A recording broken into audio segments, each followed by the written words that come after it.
जिस हिसाब से दुनिया बढ़ रही है और जिस हिसाब से मैं बार बार मेरा ध्यान खाली चाइना पे जाता है कि हम लोग बार बार चाइना पर हम लोग अपने आप को कंपेयर करते हैं। तो मेरे को लगता है जो 6 साढ़े 6% की ग्रोथ रेट जो इंडिया की है वो सेटिस्फैक्ट्री नहीं है। हमको इसको 8-10% की ग्रोथ रेट लेकर आना पड़ेगा। और इसी बोलकर मैंने ये बोला कि इस ग्रोथ में इंडेक्स वापस कोई नया भाव दिखा दे 2-3 साल, ऐसा मेरे को लगता नहीं है कि इंडेक्स। यही हमने 6-7 महीने पहले डिस्कस किया था, लेकिन तब लोग गाली दे रहे थे। अब जाकर देखना पुरानी वीडियोस, पता चल जाएगा उस टाइम पर मैं क्या बात कर रहा था, क्योंकि वही अब चार्ट में हो रहा है। और बहुत से लोग जो बाजार के अंदर ऊपर की चाल बनी, जो कि हमने होने से 1 महीने पहले ही डिस्कस की थी, क्योंकि डाउन ट्रेंड के अंदर हमें बाजार से वरदान मिला हुआ है। जहाँ पर मैक्सिमम लोग चाहेंगे बाजार की बॉटम लगनी चाहिए, वहाँ से मैक्सिमम टाइम ऊपर की चाल बनेगी। यहाँ पर बहुत सिंपल सा लॉजिक है, जब बाजार उनकी मन की करेगा तभी तो बाजार के अंदर ट्रैप होंगे।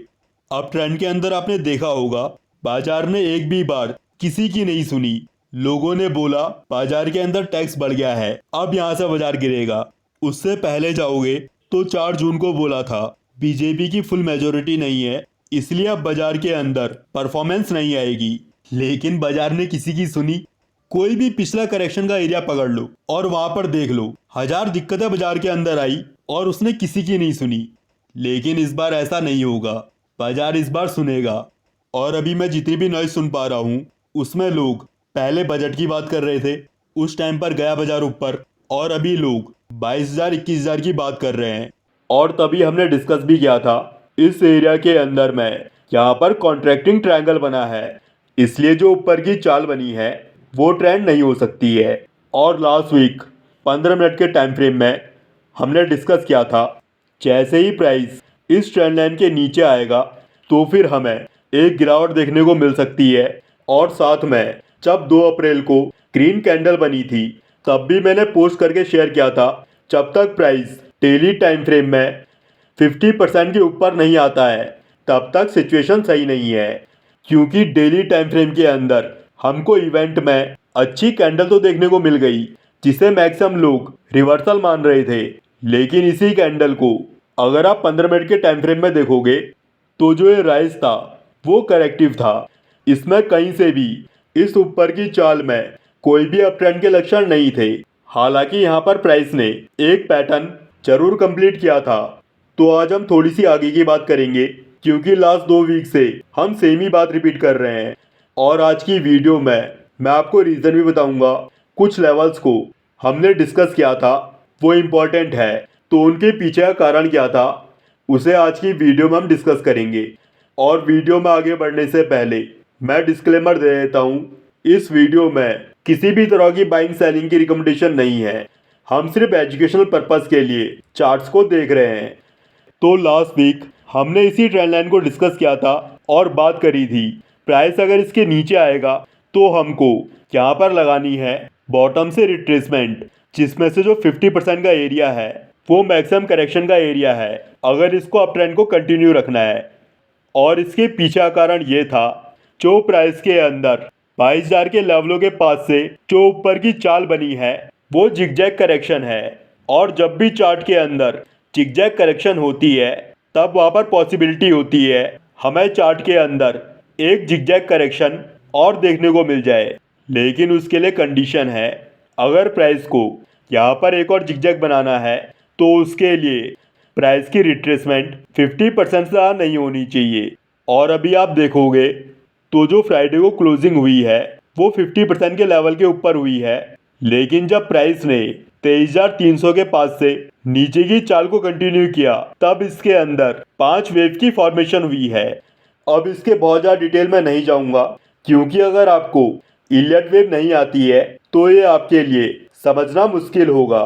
और साथ में एक अपडेट और दे देता हूँ, अगर आपको इलियट वेव सीखनी है तो इलियट वेव का कोर्स आ रहा है प्रो मेंबर्स के लिए, जिसमें से 2 वीडियोस आ चुकी है।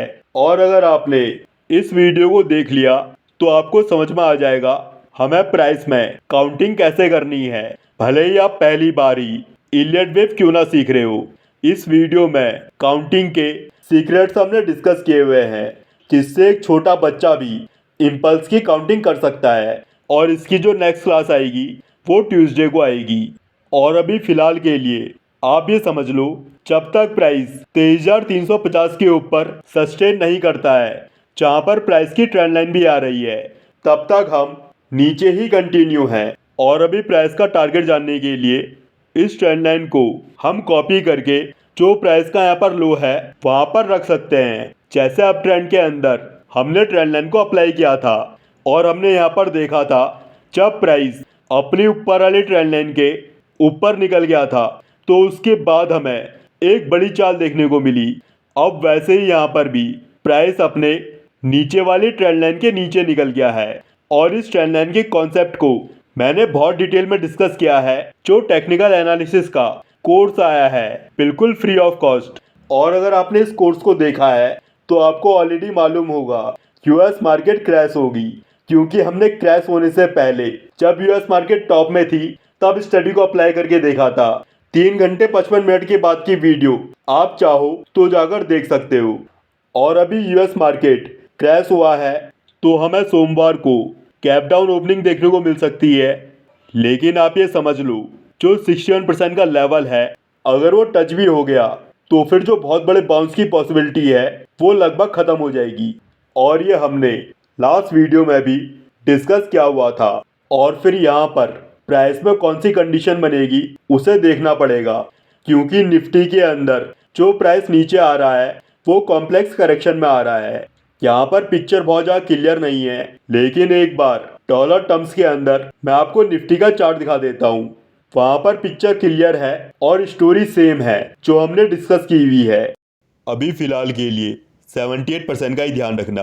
अगर प्राइस के अंदर लो ब्रेक हुआ और इसमें फिफ्थ वेव बनी तो फिर वो 138% के आसपास बन सकती है। बाकी हम टाइम के साथ रिव्यू करेंगे। और इसमें अभी सबसे बड़ा खतरा क्या है मालूम है? यहाँ पर सारे रूल्स और गाइडलाइंस फॉलो हो रहे हैं। और अगर प्राइस के अंदर यहाँ पर 5 वेव बन गई तो फिर एक बार यहाँ पर टेम्परेरी बॉटम बन सकती है और फिर हमें 5-7 महीने का एक राइज या फिर एक कंसोलिडेशन दिख सकती है। लेकिन फिर उस राइज के बाद कौन सा कांड होगा उसकी आप कल्पना भी नहीं कर सकते हो अगर आपको इलियट वेव नहीं आती है। योगी जी का एक डायलॉग था, और फिर वो कहती है इसे हाउस में करो, इस माफिया को मिट्टी में मिला देंगे।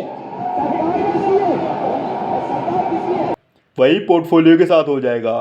फिलहाल के लिए डॉलर टर्म्स के अंदर 78% का लेवल इंपॉर्टेंट है, इसका ही हम ध्यान रखेंगे। इसके नीचे सस्टेन करना प्राइस के लिए सेफ नहीं है। फिर हम टाइम के साथ देखेंगे बॉटम कहाँ बनती है। अभी फिलहाल के लिए डॉलर टर्म्स के अंदर नज़र रखना ज़रूरी है, क्योंकि यहाँ पर पिक्चर क्लियर है और अभी मोटा मोटा स्टोरी लाइन यही है जो आपको मालूम है। प्राइस के अंदर जो भी ये सारा खेल है वो करेक्टिव है।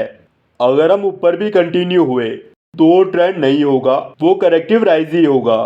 ज़्यादा से ज़्यादा यहाँ पर एक ABC बन जाएगा और उसके बाद हम वापस से नीचे कंटिन्यू हो जाएंगे। और ABC का मतलब है यहाँ पर प्राइस के अंदर एक बड़े रेंज में कंसोलिडेशन हो सकती है।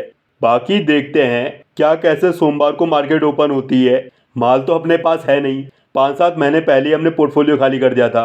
अब तो हमको सिर्फ तमाशा देखना है और जिनके पास माल है वो बेच के करेंगे क्या।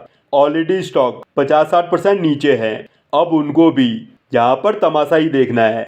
जाने से पहले डिस्क्लेमर दे देता हूँ, इस वीडियो में मैंने किसी भी तरह की बाइंग सेलिंग की रिकमेंडेशन नहीं दी है। जिन भी चार्ट्स को हमने देखा है सिर्फ एजुकेशनल पर्पज़ के लिए देखा है। अगर इसके बेसिस में आपको कोई भी डिसीजन लेना है तो उससे पहले एक बार सोच विचार जरूर करना है, खुद भी चार्ट को एनालाइज करना है। यहाँ पर किसी भी तरह की रिकमेंडेशन नहीं है।